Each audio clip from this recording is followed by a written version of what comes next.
अरे माणसाचा उद्धार करतील यात काय नवल आहे, जनावराचा.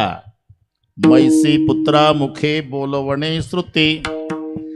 आता इथे थोडासा प्रश्न आहे सोमनाथ भाऊ. रेड्या मुखे वेद बोलविला हे वाङ्मय नाथांचा आधी होऊन गेलं, मग इथे मैसी पुत्रा मुखे लिहिण्याची गरज काय, रेड्या मुखे का नाही लिहिलं? याचं कारण आहे संताला भविष्य काळातल्या समाजाची भीती वाटते. संताला माहिती आहे जेव्हा वेळ जाणार नाही भविष्यात, आणि तेव्हा माणसं संताच्या वाङ्मयावर उष्ण्या तंबाखूला उष्णा चुना मळून डोके चालवते. तुम्हाला काय वाटतं, ज्ञानोबाने रेडा बोलवला, रेडा म्हणजे जनावर? अरे रेड्या आडनावाचे कोणी ग्रहस्थ असावे आणि त्याच्या मुखातून ज्ञानेश्वराने वेद बोलवला असावा, काढा तंबाखू, असं सुपीक डोकं कोणी चालू नये म्हणून. अरे आडनावाचा रेडा नाही, म्हशीचा मुलगा, मैसी पुत्रा मुखे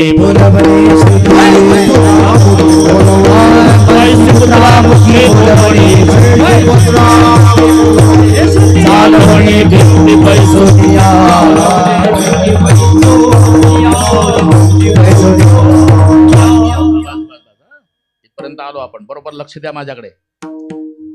सोमनाथ भाऊ तुमचं आहे लक्ष. मैसी पुत्रा मुखे.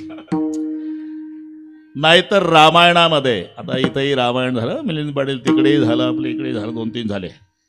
रामायणामध्ये तुलसीदासजीचे शब्द सांगतो. राम कथा सस किरण समाना संत चकोर करई जई पाना. राम कथा शशी किरण समाना. त्याचा अर्थ काय? राम कथा चंद्राच्या किरणासारखी आहे, तुलसीजी म्हणतात. आता इथे केवढा प्रश्न आहे. राम कथा सूर्यवंशाची आहे, राम सूर्यवंशातला आहे. मग सूर्यवंशातल्या रामकथेला सूर्याची उपमा दिली नाही, चंद्राची उपमा दिली नाही, चंद्र किरणाची. रामकथा शशी किरण समाना. का? भविष्य काळातल्या समाजाची भीती. तुलसीदासजीला वाटलं आपण जर रामायणाला सूर्याची उपमा दिली तर लोक भविष्यात डोकं चालवतील. सूर्याच्या बाबतीत प्रिय अप्रिय भाव आहे. गारठ्याच्या दिवसात सूर्याचं ऊन बरं वाटतं आणि वैशाख महिन्यात दुपारी 2ला नको वाटतं. याला म्हणतात प्रिय अप्रिय भाव. तसं रामायण श्रावण महिन्यात गोड वाटतं आणि भाद्रपदात डोकं उठतं. ही भानगड नसल्यामुळे सूर्याची उपमा नाही. चंद्राची का दिली नाही? लोक डोकं चालवतील. अरे रामकथा चंद्रासारखी आहे म्हणतात ना, बरोबर आहे का? जसा चंद्राला काळा डाग आहे तसा रामचरित्रालाही कुठं कलंक असला पाहिजे असे डोके चालवतील.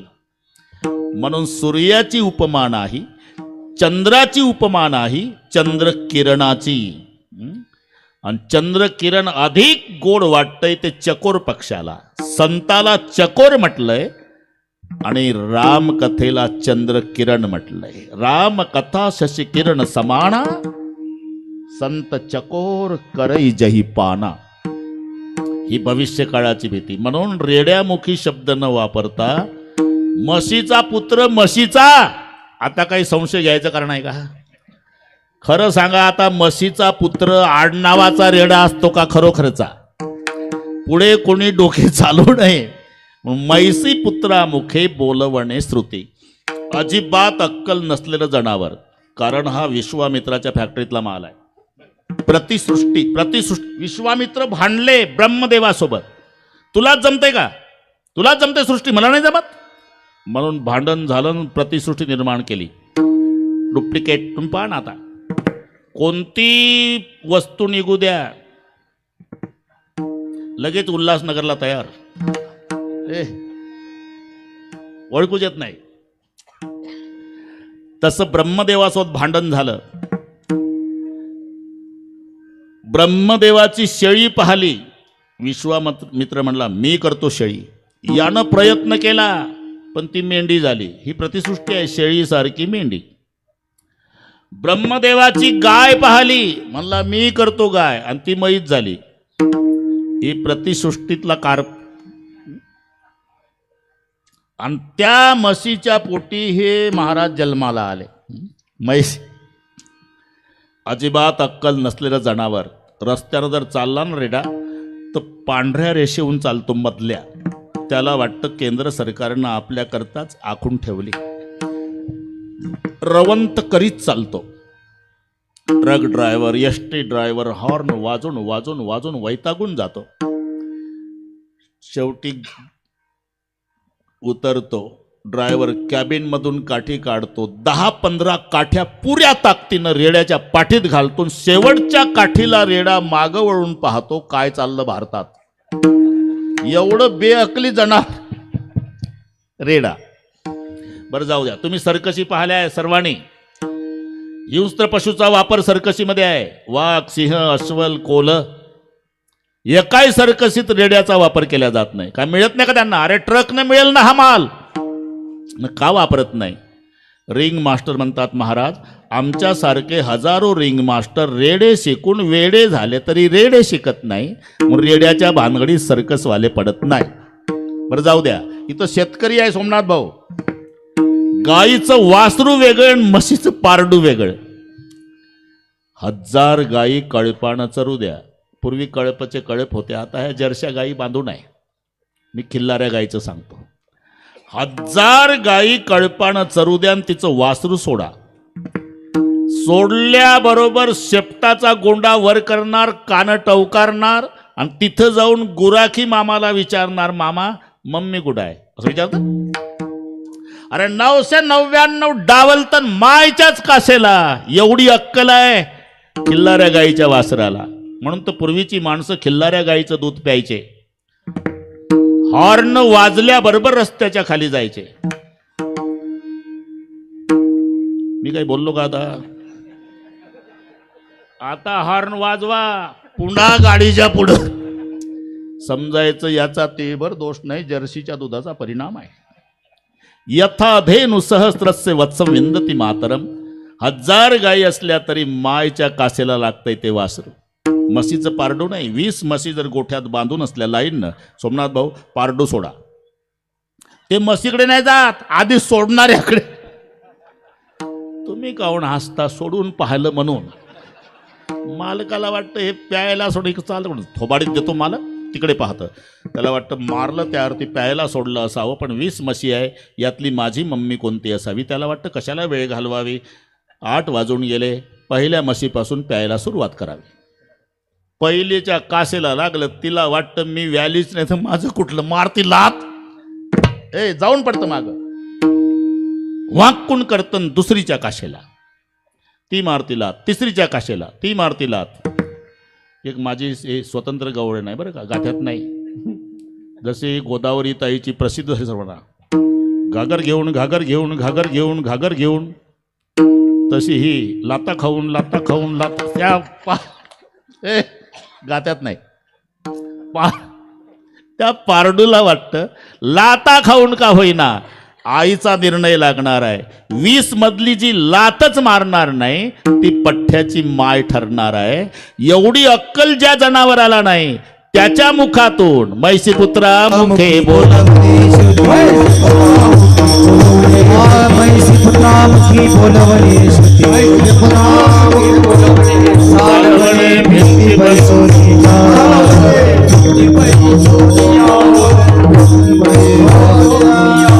सगळ्या इतिहास तुम्हाला माहिती आहे. अरे का बोलवला? चमत्कार म्हणून नव्हे. चमत्कार करतात ते संत नाही, संताला चमत्कार येत नाही असंही डोकं चालू नका. त्याची कारण शोधा. नाहीतर त्यांना काही मधुकरीन पीठ मागायची गरज होती का? तो रेडा गावोगावी फिरवला असता, गावोगावी फिरवला असता, चौकात उभा केला असता. बच्चे लोग, हेला बात करने वाला है और बात करने के बाद पूरे बच्चे 10-10 पैसे डालो. रोज पोतं भरलं असतं का नाही? का बोलवला? गर्वद्विजांचा हरविला यासाठी रेड्यामुखी कारण शोधा. आणि त्याचे कारण ते शुद्धीपत्राला गेलेले. आता मी तरी काय करू, घड्याळ झपाट्यानं चाललेलं, पैठणला पोहोचले. तिथले ब्राह्मण मंडळीनं विचारलं, काय नाव रे तुमची? या देहाला निवृत्ती म्हणतात, या देहाला ज्ञानदेव म्हणतात, या देहाला सोपान, या देहाला मुक्ताई. ऐकून ऐशी नावे हासीन नले ब्राह्मण. पैठणची गोष्ट. सगळे ब्राह्मण हसायला लागले. ज्ञानदेव? एक ब्राह्मण पुढे आला, अरे काय विशेष आहे? आमचा पखाल वाहणारा हल्या आहे का नाही, त्याचंही नाव ज्ञान्याचं आहे. ज्ञान्या वाहत आहे पखाली से, ज्ञान्या वाहत आहे पखाली, ज्ञान्या वाहत आहे पखाली. एक म्हणती नावामध्ये काय आहे, एक म्हणती नावामध्ये काय आहे, एक म्हणती नावामध्ये काय आहे, नावामध्ये काय आहे. ज्ञान्या वाहत आहे पखाली से, वाहत आहे पखाली, ज्ञान्या वाहत आहे पखाली. अरे सोमनाथ भाऊ, कीर्तनकाराच्या बोलण्याला पुरावा असावा. जो पुरावा देत नाही त्याला पुरावा. म्हणून मी एक म्हणती नावामध्ये काय आहे, ज्ञान्या वाहत आहे पखालीसी. ज्ञानदेव म्हणे तोही माझा आत्मा, वेगळी का आमा तया नाही. असं आणारे, तोही माझा आत्मा. याला मारलं तर तुला वेदना होतील का, तोही माझा आत्मा. एक म्हणला आता वेळ घालवता कशाला. जो आसूड ओढला रेड्याच्या पाठीवर, मुक्ताईनं हंबरडा फोडून रडणं सुरू केलं. अरे काय तुम्हाला दया आहे का नाही? माझ्या भावाची पाठ पहा, काळी निळी हिरवी झाली का. तोची वळ उठी ज्ञान देवा, तोची वळ उठी ज्ञान देवा, तोची वळ उठी ज्ञान देवा. मारिता सुड मैसाची पाठ, मारिता सुड मैसाच्या पाठ, तोची वळ उठी ज्ञान देवा, तोची वळ उठी ज्ञान देवा. मारिता आसूड मैशाची पाठीन, तोची वळ उठी ज्ञान देवा. तरी काहींनी डोकं चालवलं. म्हणले असं कुठं होतंय का रे. आजार मसीला, इंजेक्शन पखालीला, मारलं रेड्याला, वळी याच्या पाठीला. एक म्हणला याचा बाप तिकडे गेलता, बंगाली विद्या शिकून आला. मग याला तेव्हा मानू या रेड्याच्या मुखातून वेद बोलवला तर. ठीक आहे. हात ठेवला रेड्याच्या मस्तकावर आणि आज्ञा केली. ज्ञानदेव म्हणे बोल रे ऋग्वेद, आणि ओंकार मूळ शब्द प्रणवाचा. म्हणून मैसी पुत्रा मुखे बोलवणे श्रुती. कशासाठी? गर्व द्विजांचा हरविला. मग आपल्या भागात आले माऊली, तोच रेडा घेऊन.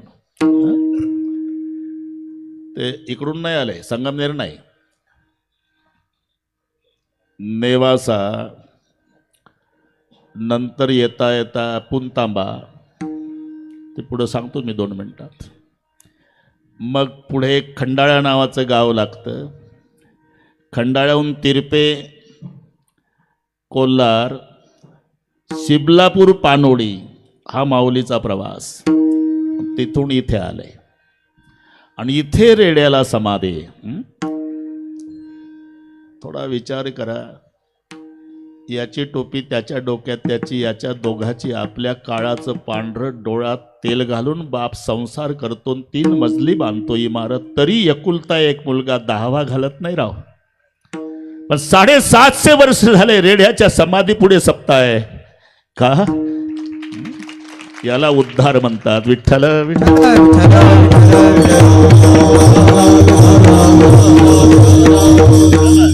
थोडं थोडं आता. मैसी पुत्रा मुखे बोलवणे श्रुती, आणि चालवणे भिंती बै सोनिया.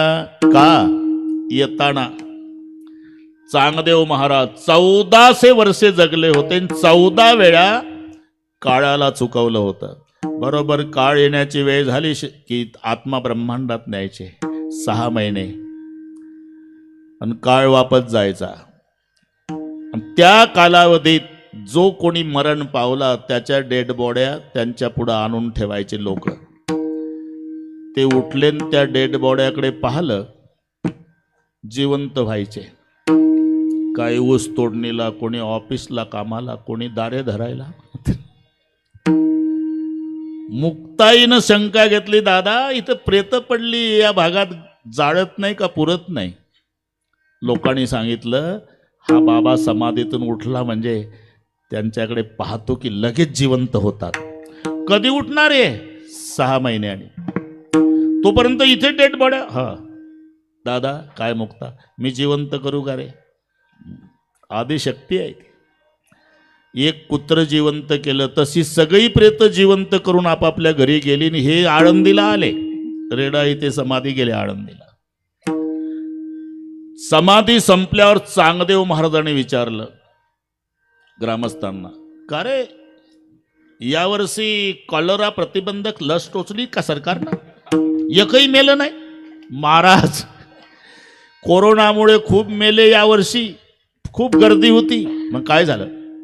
त्या आळंदीचे 4 मुलं, त्यातली छोटी मुक्ता नावाची मुलगी, तिनं हे प्रेत जिवंत केले. काय सांगता काय? हे पेपर वाचून नाही, आम्ही गावकऱ्यांनी पाहिलेलं सांगतो. ते तर काही नाही महाराज, तिचा ज्ञानदेव नावाचा भाऊ आहे, त्यानं पैठणला रेडा बोलवला. काष्टसिद्धा शिष्य, लेखन साहित्य आणलं. पेन टेकवला. चांगदेव महाराज म्हणाले, तो रेडा बोलवला म्हणतात, त्या पोराचं वय किती असेल?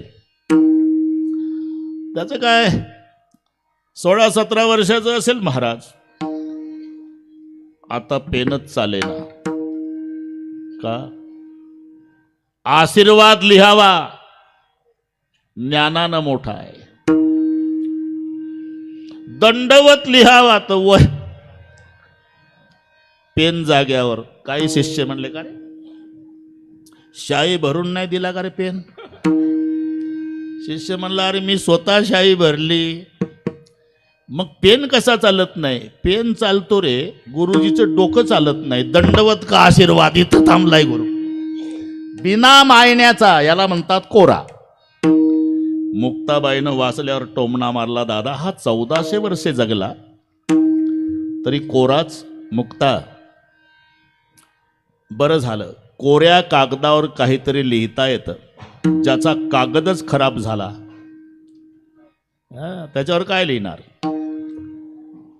चांगदेव म्हणजे ज्यांना ज्ञानदेव भेटतात ते चांगदेव असल्यामुळे ज्ञानदेव भेटतात.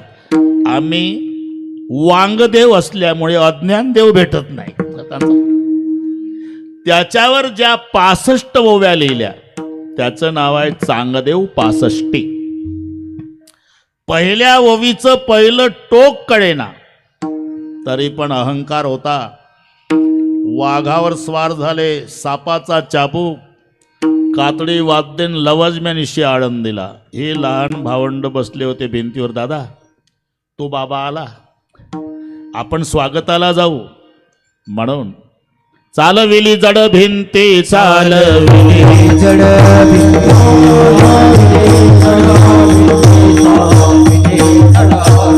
हरली चांगयाची भ्रांती, हरली चांगयाची भ्रांती.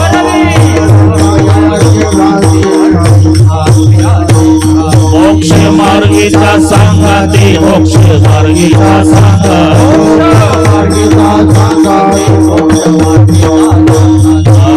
ज्ञानोबा माझा, ज्ञानोबा माझा. साधकाचा माया बाप, साधकाचा माया बाप, साधकाचा माया बाप, साधकाचा माया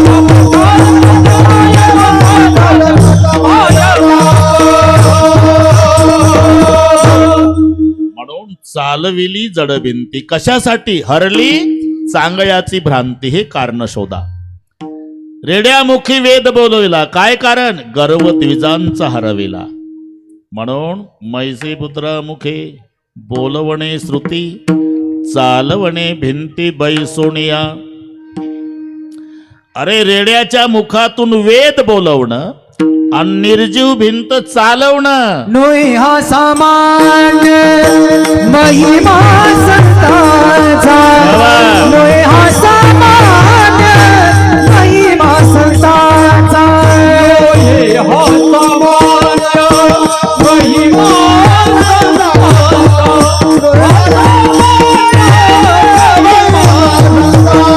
नोई हा सामान्य महिमा संतांचा नोई हा सामान्य महिमा संतांचा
म्हशीच्या पुत्राच्या मुखातून सोमनाथ भाऊ वेद बोलवणं आणि निर्जीव भिंत चालवणं नोय हा सामान्य महिमा संतांचा. या संपूर्ण अभंगामध्ये 3 संतांचं चरित्र आलेलं आहे. त्यांची नावं दिली नसली तरी त्याच्यावरून ओळखायचं. भिंत चालवली आणि रेडा बोलवला ज्ञानोबाराय. हातीचा नैवेद्य भक्षण केला नामदेवराय. आणि उदका माझी वह्या ठेवून कोरड्या तुकोबाराय. थोडं थोडं करू सगळे, फक्त तुमच्या पुढं आणून दिलं चित्र. नैवेद्य हातीचा मूर्ती जेवी. कारण दामू शेट्टीचा नियम होता, ते कापडाचं दुकान. हे 7वी पिढी आहे. 7वी पिढी मिलिंद पाटील लक्षात ठेवा. यदू सेठ, हरी सेठ, गोविंद सेठ, गोपाळ सेठ, नरहर सेठ, दामा सेठ न नामा सेठ. किती झाले कोण मोजले म्हणाव? 7 झाले. कोणते कोणते आता? अरे ते एक मजा आहे अभ्यास करण्याची पद्धत. सांगतो तुम्हाला, आद्य अक्षर इतके फिट करायचे की पुन्हा बघायची गरज नाही. यह गोगो नदाना. ए तुमच्या लक्षात येईल कीर्तनकार मंडळी.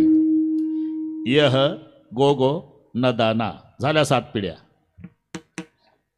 हा ना. यह हिंदी शब्द आला, गोगो इंग्रजी आला, नादान म्हटलं की नदाना आलं. झालं. आता तर फिट होईल का नाही? एक हिंदी आहे यह, गोगो आहे इंग्रजी, आणि नादान म्हटलं मराठी. मग यह गोगो हे तुम्ही म्हणता ना अभंग कसे लक्षात राहतात. तर ही पद्धत आहे. जमलं तर उद्यापासून. यह येचा यदू सेठ, हचा हरी सेठ 2 झाले. गोगो गोविंद शेठ न गोपाळ सेठ 4 झाले. न दाना नरहरी सेठ, दामा सेठ, आणि हा नामा न दाना विठ्ठल. कुंडली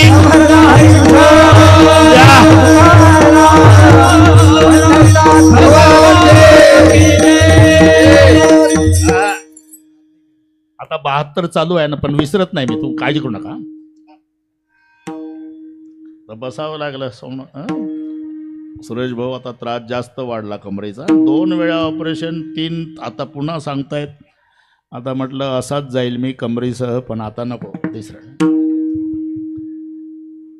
है ना सोमनाथजी, पाहू आपण काय होईल ते. आता ना कापड दुकान, पण पाठीवरचं बरं का, पाठीवरचं. दामू सेठजी पाठीवर गठ्ठा बांधायचे आणि हे खेडोपाडी नाही का, आळेफाट्याचा बाजार, उद्या वतूरचा बाजार, असे बाजार करायचे. दुपारपर्यंत यायचे कापड विकून, आंघोळ वगैरे करायचे. मग राजाबाईला म्हणायचे नैवेद्य तयार करा, आणि मग विठ्ठलाच्या मंदिरात नैवेद्य न्यायचे, नैवेद्य दाखवून यायचे, मग जेवण करायचे. 12 वर्ष 12 वर्ष नियम होता दामा सेठचा. एक दिवस उशीर झाला. नामाचं वय 5 आहे, हे नीट आहे का? नामा, हाय, अरे तुझे बाबा आले नाही रे, नैवेद्य दाखवायचा होता, जा नैवेद्य दाखवून ये. भाषा पहा मराठी. आयुष्यात पहिल्यांदा 5 वर्षाचा नामा नैवेद्य घेऊन देवाच्या पुढे उभा राहिला. 5च वर्षाचा आहे. सुंदर ते ध्यान उभे वेटेवरी, कर्कटावरी, हालचाल नाही, हालचाल नाही. पार 8:30 वाजायला आले. आम्ही ते एक भक्तिगीत होता, आम्ही लहानपणी म्हणायचो सोमनाथ भाऊ. प्रश्न होता, 5 वर्षाचा नामा, सांग विठ्ठला आज का रुसला. नामाचा प्रश्न. बाबा जेवण आणि तेव्हा खात कसा होता, आणि आज का जेवत नाही सांग मला आता. नाही जेवलास तर प्राण देईल आपुला. नाही जेवला ना डोकं फोडील तुझ्या पायाजवळ, असं 5 वर्षाच्या नामानं म्हटल्याबरोबर घाबरला देव. विठ्ठलाची मूर्ती चळचळा कापली, विठ्ठलाची मूर्ती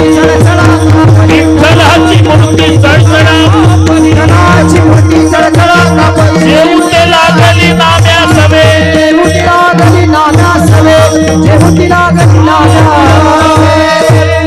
घाबरला देव. विठ्ठलाची मूर्ती चळचळा कापलीन, जेवते लागली नाम्या सवे.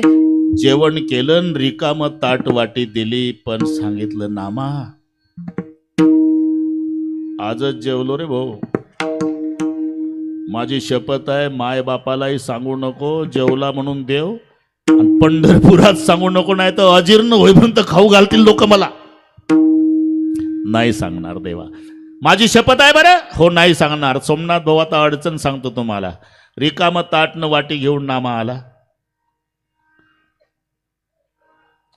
याच्यातलं काय झालं रे आई? अरे नैवेद्य काय झाला? आता केवढं संकट आहे. इकडे शपथ घातली सांगू नको माय बापाला सुद्धा, आणि इकडे आई खवळली. अरे काय झालं सांगे ना. रस्त्यात कोणाला दिलं? तो मोबाईल उलटा करून ठेवा तुमचा, मृदांगाचा उलटा करा, म्हणजे पाहता येत नाही त्याच्याकडे. असं हा माझं लक्ष आहे. आला तर येऊ द्या ना, बरोबर ओळखतो मी, रोजचा आहे ना. तरी म्हटलं इकडे पक्वादाची थाप नाही, इकडे काय पाहताय. कृपया आता फार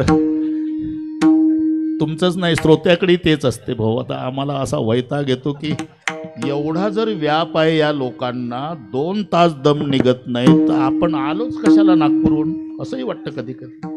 जिंदगी जब तक रहेगी फुर्सत ना मिलेगी, काम से कुछ समय ऐसा निकालो, प्रेम कर लो राम से. विठ्ठल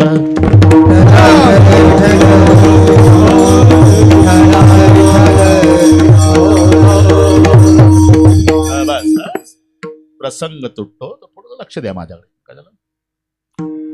काय झालं तसा नाही सांगायचा तो. काठी उगारली आईनं 5 वर्षाच्या नामावर. मग नामानं हात जोडले, वय 5चा आहे, हात जोडून रडतो.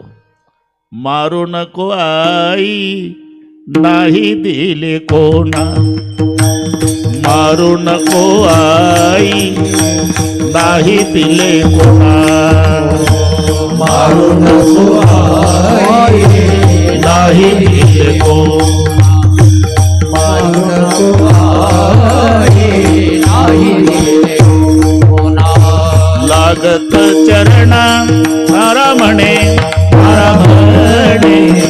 लागत चरणा नारामणी नारामणी मारू नको आई दिले कोणा मारू नको आई नाही दिले कोणा लागत चरणा नारामणी नारामणी लागत चरणा नारामणी नारामणी मारू नको आई नाही दिले कोणा मारू नको आई नाही दिले कोणा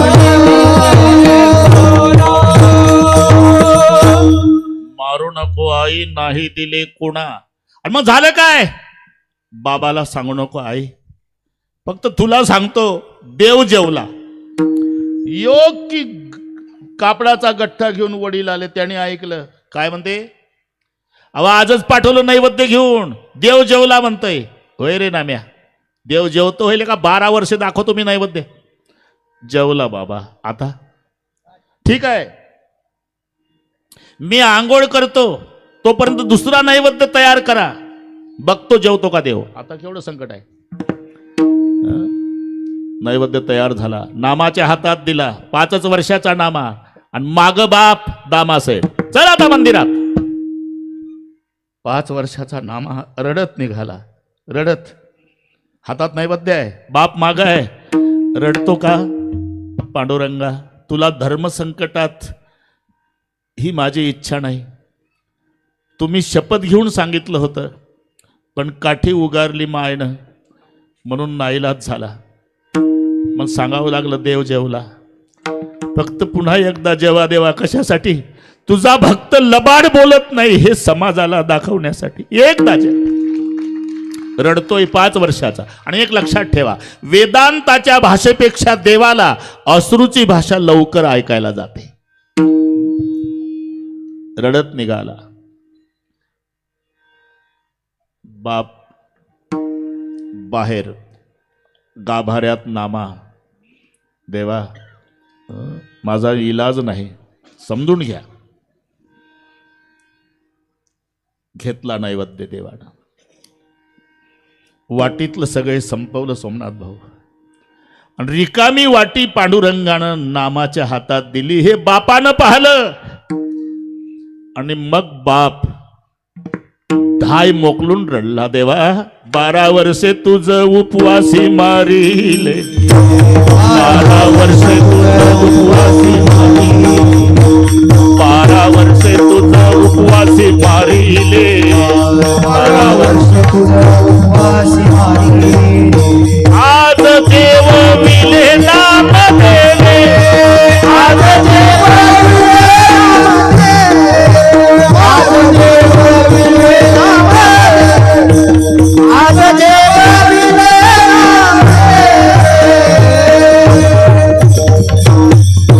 इथपर्यंत आलो आपण.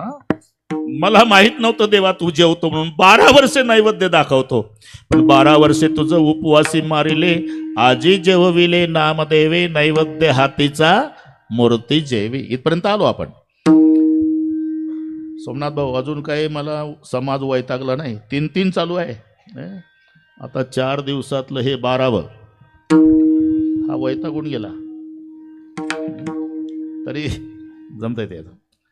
पण वेळ चुकवत नाही. हा, रामायण ठेवलं तोही माहिती आहे, घड्या बिघडलेल्या दुरुस्त करणे, ते नाही तडजोड चालत. बरोबर. पण आनंद वाटला. गर्दी आहे सोमनाथजी, आणि ऐकणारे दर्दी आहे. हे दोघंही आहे. लक्ष्मी नारायण नेहमी येतात, ते करुणा प्रसंग आले की दोघंही रडतात. सुई पडेल तरी आवाज येईल ही शांतता आहे का नाही. पुढच्या वर्षी संयोजक लावणारच आहे वशिला.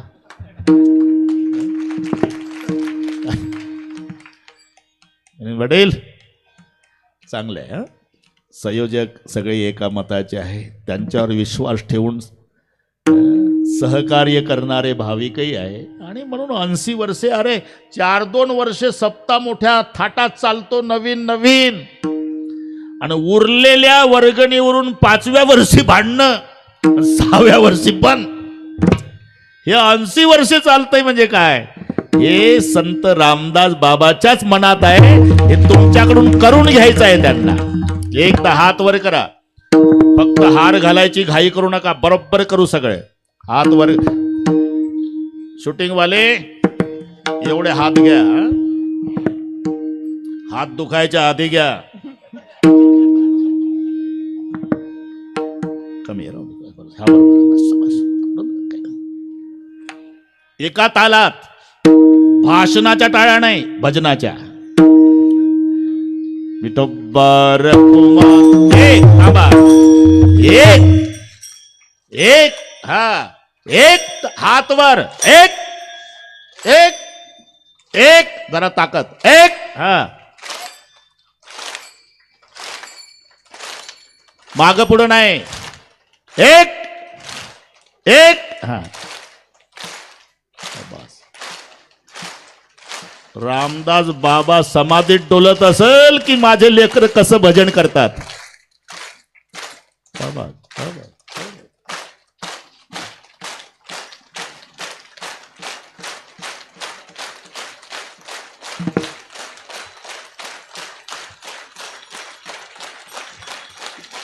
विठोबा रखुमाई.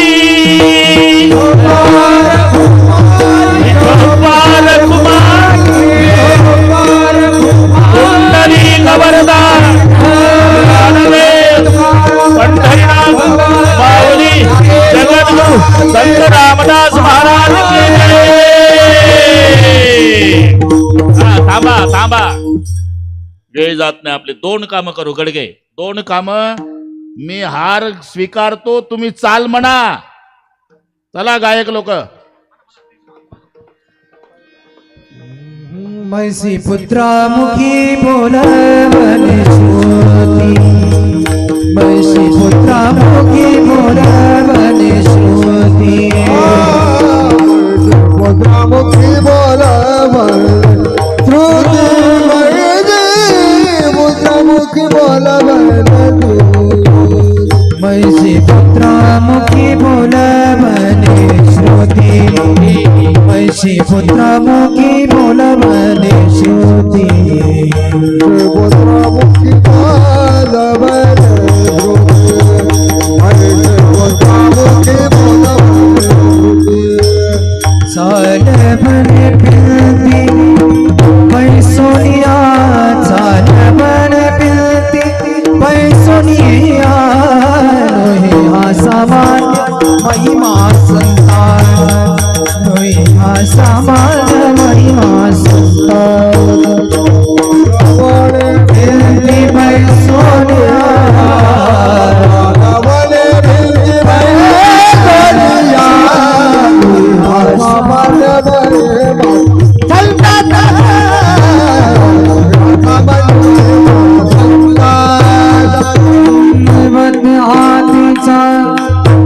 मूर्ती जे मूर्ती जे नैवेद्य हातीचा. हरी नैवेद्य हातीचा. मूर्ती जे नैवेद्य हातीचा. मूर्ती जे नैवेद्य हातीचा. नैवेद्य नैवेद्य हातीचा. मूर्ती हरी नैवेद्य हातीचा. मूर्ती नैवेद्य हातीचा. मूर्ती नैवेद्य हाती. मूर्ती नोही असामान्य महिमा संतान. नवे असामान्य महिमा संतान.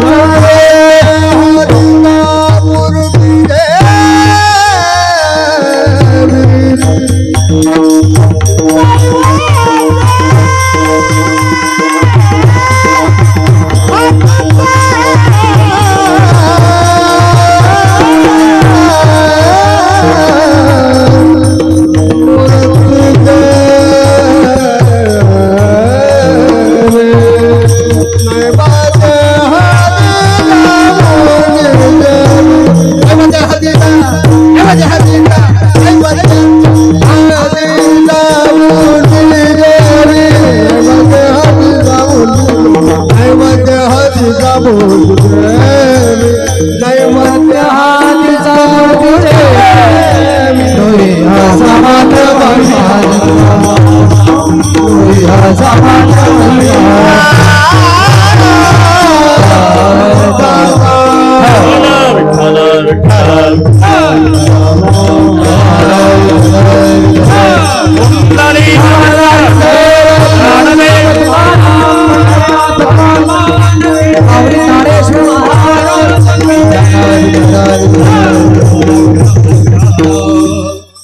मैसी पुत्रा मुखे बोलवणे श्रुती चालवणे भिंती बैसुनिया नोह्या सामान्य महिमा संतांचा नैवेद्य हातीचा मूर्ती जेवी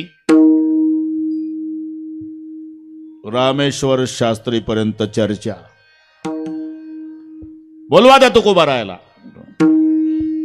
वेदाचा अर्थ तुम्ही प्राकृत मध्ये आणता तुमचा काय अधिकार आहे तुकोबाराय म्हणाले मी का लिहितो समजून घ्या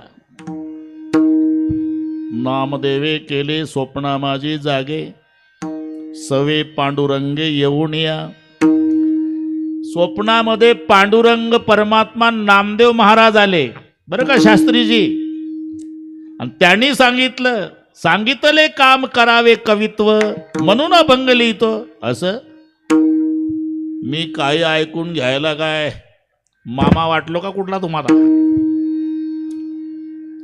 पांडुरंग सांगतोय तुम्हाला काम आतापर्यंत लिहिलेले अभंग खालीवर दगड बांधा आणि डोहात बुडवून टाका जशी आपली आज्ञा दुसऱ्या दिवशी सर्वांना कळालं चाहते लोकांनाही कळालं आणि विरोधकांनाही कळालं आणि जसा गाथा बुडवला जेवढे तुकोबारायचे चाहते होते ढसा ढसा रडू लागले आणि विरोधक उड्या मारू लागले जय हरी आम्ही नाही का बरे आतापर्यंत संसार बुडवला आणि आता परमार्थ बुडवला देवना संसार देवना संसार तुका दोहीकडे चोर दोहीकडे चोर तुका इकडे चोर तुका दोहीकडे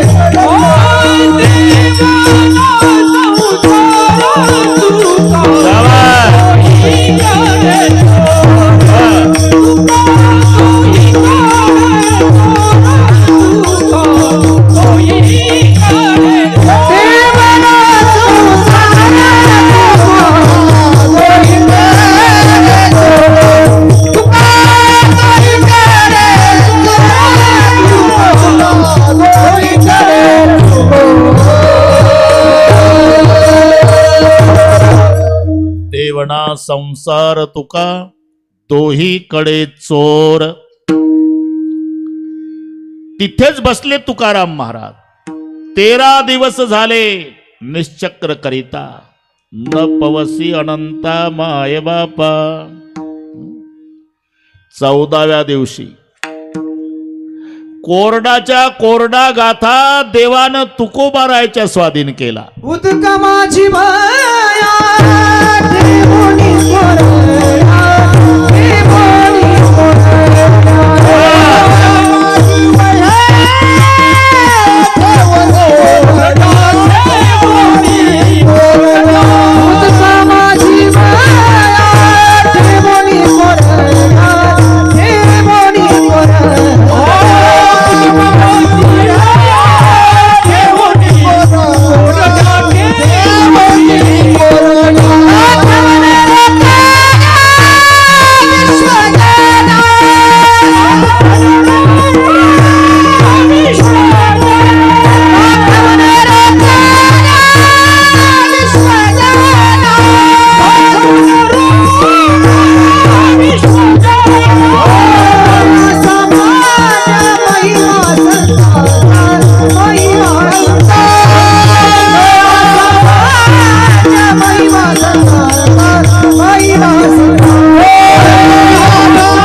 माझी वह्या ठेवणी कोरड्या. आहे का पाठ? उदकी राखिले कागद, उदकी राखिले कागद, उदकी राखिले कागद, उदकी राखिले कागद. चुकविला जनवाद, चुकविला जनवाद.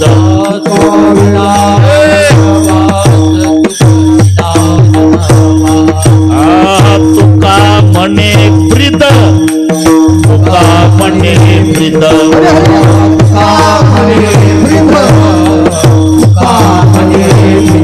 साथ केले आपुले, साथ केले आपुले. भागविलासी केला सिर, भागविलासी केला सिर, भागविलासी केला सिर, भागविलासी केला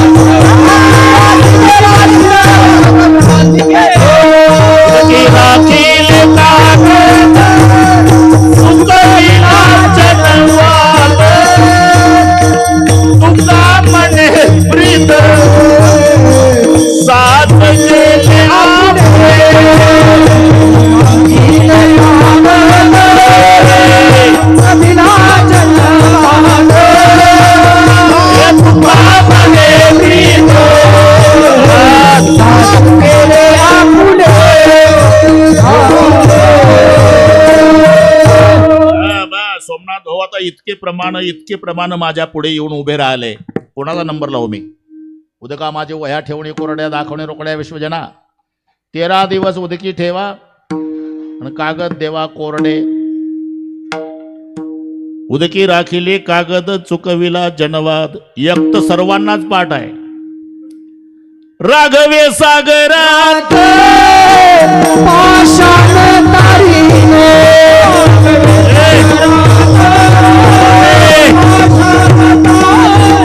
ऐसे तुका बाटे अभंग रचिले.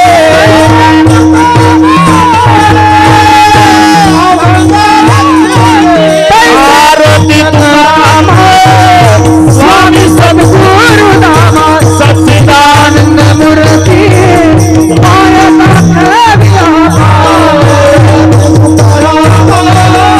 स्वामी सद्गुरु नाम सच्चिदानंद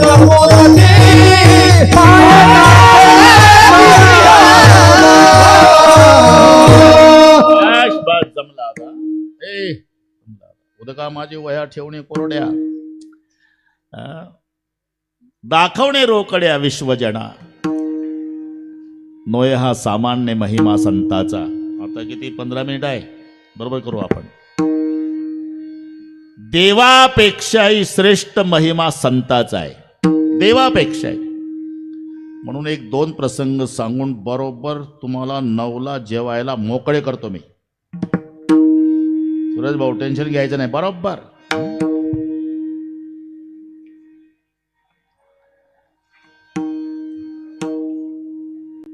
गौतम ऋषीच्या शापानं दगड होऊन पडलेली अहिल्या. रामचंद्र प्रभू आणि लक्ष्मणजी विश्वामित्रा समवेत जनकपुराकडे निघाले. पुढचं सगळे पाठ झालं तुम्हाला. रामचंद्राच्या रजक कणानं अहिल्याचा उद्धार झाला. शिळा होती मनुष्य झाली, थोर कीर्ती वाखाणली. हे रामाचं महात्मे. शिळा होती मनुष्य झाली, आता संताचं. राजाला मुलीच मुली व्हायच्या, मुलीच मुलींनी. एकदा राजानं दमबाजी राणीला. आता जर मुलगी झाली तर मुंडकं तोडतो तुझं. तिच्या काय हातचं आहे? मुलगीच झाली ना, पाहता काय माझ्याकडे? पण राणीनं घाबरून दासीला सांगितलं, तुला वाटल ते बक्षीस देईल, फक्त राजाला म्हणा मुलगा झाला. कळूच दिलं नाही. मुलाचाच पोशाख, आणि तो तरुण झाला इतक्या लवकर कसा, आता वेळ नाही ना. म्हणून राजपुत्राचं लग्न करण्याच्या उद्देशानं मुलगी बघायला राजा गेला. आणि मग राजपुत्राच्या पोशाखातल्या मुलीनं आपल्या बापाला विचारलं, आई बाबा कुठे गेले? तुझ्यासाठी मुलगी बघायला गेले बेटा, लग्न करायचंय तुझं. माझ्यासाठी मुलगी आणि मी मुलगी. धारा लागल्या मायेच्या डोळ्याला. माझा प्राण वाचावा म्हणून मी लबाड बोलले, बेटा तुझ्या बापाला सांगितलं मुलगा झाला म्हणून मुलाच्याच पोशाखात. आतापर्यंत बापाला कळू दिलं नाही. आई, एका मुलीच्या जीवनाचं वाटोळे करण्यापेक्षा मी आता आत्महत्या करते. निघून गेली म्हणजे निघून गेला, हे मराठी समजून घ्या. अरण्यामध्ये योग आहे, तिकडनं तीर्थयात्रा करून संत मंडळी त्यात ज्ञानोबा आहे. या मुलीनं विचार केला जीवन संपवायचं आहे, पण एकदा साधूचं दर्शन घेऊन. म्हणून माऊलीच्या पाया पडला. हे कळतं ना? हा बस. बराच वेळ पाय सोडे ना, पार 9ला 10च मिनिट राहिले तरी पाय सोडे. अरे मुला पाय सोड, मुला पाय सोड. वक्सा बोक्षी रडू लागली. अरे का रडतोस मुला, पाय सोड. मी मुलगी आहे महाराज. आणि सगळ्या इतिहास सांगितला. माझ्या आईनं प्राण वाचवण्यासाठी लबाड बोलली बापाला. आतापर्यंत मुलाच्या पोशाखात मुलगा मुलगा राजपुत्र म्हणून जगलोय मी. माझे वडील माझ्यासाठी मुलगी बघायला गेले. निर्णय घेतला दुसऱ्या मुलीचं वाटोळे केल्यापेक्षा आपणच आत्महत्या करावी, जीवन यात्रा संपवावी. पण शेवटी एका संताचं दर्शन घेऊन प्राण द्यावा म्हणून पाया पडले महाराज. अरे मी म्हणतोय मुला, त्या अर्थी तू मुलगाच आहे. माऊली म्हणाले लिंग देहात बदल झाला, स्त्रियेचा तो केला पुरुष उभा.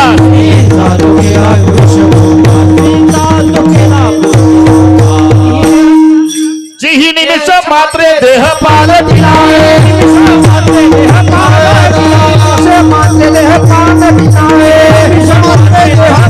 स्त्रियेचा तो केला पुरुष उभा.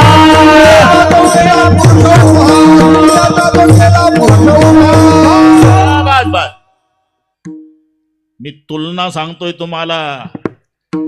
रामाचं महात्मे, ती अहिल्या होती, पुन्हा अहिल्या झाली. रामाचं महात्मे त्यानं बाईची बाई केली. संताचं महात्मे बाईचा बुवा केला. नोये हा सामान्य महिमा, नोये हा सामान्य महिमा संता. दैवत्य हा तिचा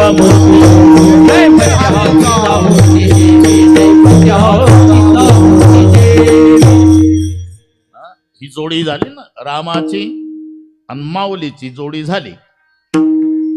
आता किसनराव आणि तुकाराम महाराज.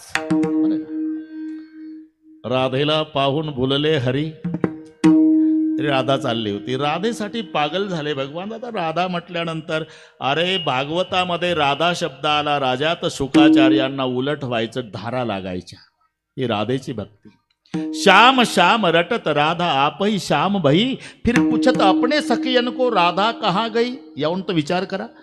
कृष्ण कृष्ण कृष्ण चिंतन करता करता राधाच कृष्ण झाली आणि मैत्रिणींना विचारत होती की राधा कुठं गेली. आता याच्यावरून भक्ती पहा. राधा म्हणाली हे सगळे सिद्धांत माहिती आहे मला.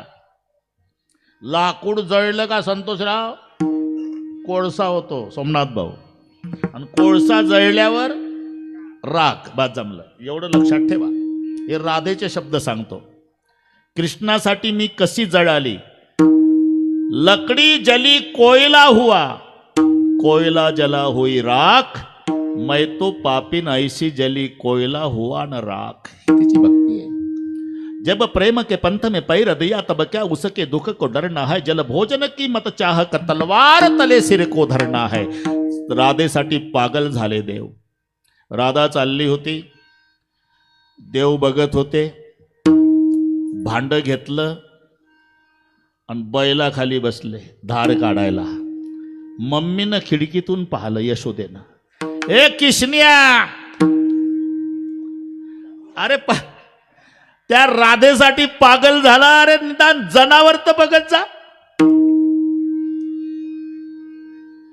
मग देवाच्या लक्षात आलं की बैला खाली बसलो, पण चतुरा तू शिरोमणी, जाणून बुजून बसलो आई. आता जरी तुला बैल दिसत असला तर हे पूर्वजन्मी गायच होती, चुकून बैल झाला. यशोदा म्हणली गाय होती कशावरून? कशावरून? आताही दूध देत यावरून. बांडभर दूध काढलं बैलाचं. राधेला पाहून भुलले हरी, राधेला पाहून भुलले हरी.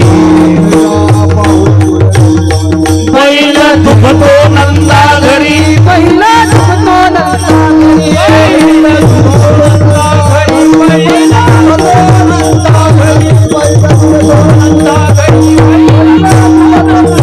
राधेला पाहून भुलले हरी, पहिला दुखतो नंदा घरी, पहिला दुखतो नंदा घरी, पहिला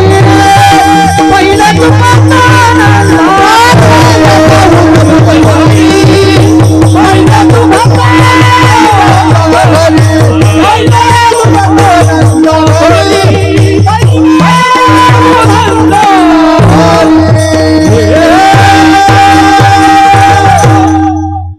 बैलाची धार काढली. हे कृष्णाचं महात्म्य. आता तुकोबारायाकडे नेतो तुम्हाला. वैकुंठाला गेल्यावर भागीरथीला कळालं, मुलीला आली, खूप रडली आईजवळ. आई, मला तर निरोप द्यायचा होता ग, मी आले असते.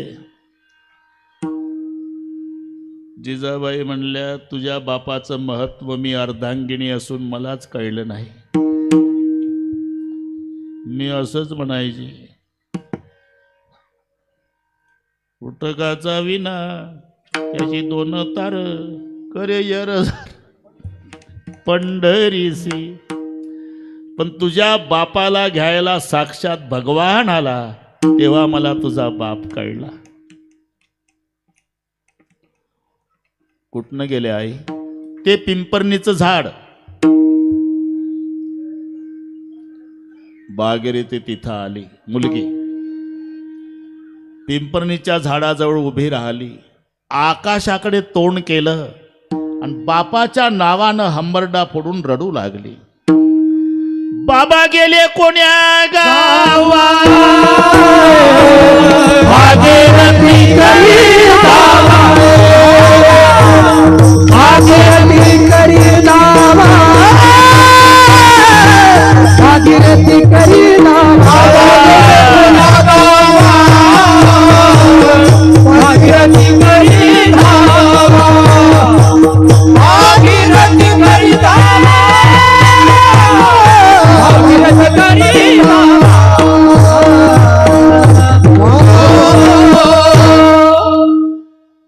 मुलगी भागीरथी, देऊतली गोष्ट. बाबा गेले कोण्या गावा आणि भागीरथी करी धावा. आले बाबा. कशाला रडतेस बेटा, का बोलवलं? बाबा, माझ्या हातच्या आवडीच्या शेवया न खाता कसा गेला वैकुंठाला? बरं ठीक आहे, आता 5 मिनिट आहे, शेवया कर मला वापस. शेवया करती बाबा, पण दूध नाही ना, तांब्या आण. मग काय डेअरीवर गेले का? महादेवाच्या मंदिरात नंदीला उठवलं दगडाच्या. येलेश्वरा ते पूजे, येलेश्वरा ते पूजले. नंदीचे काढले, नंदीचे काढले, नंदीचे काढले,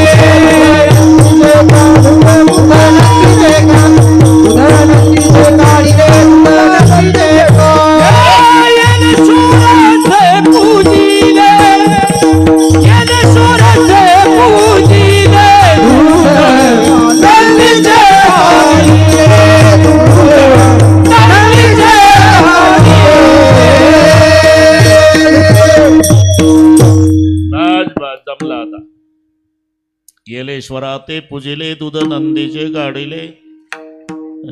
बाबाचा फोन आलता, मी नाही म्हणे आनंदरावजी. ठीक आहे, कुणीतरी हाजरी लावलीच. पण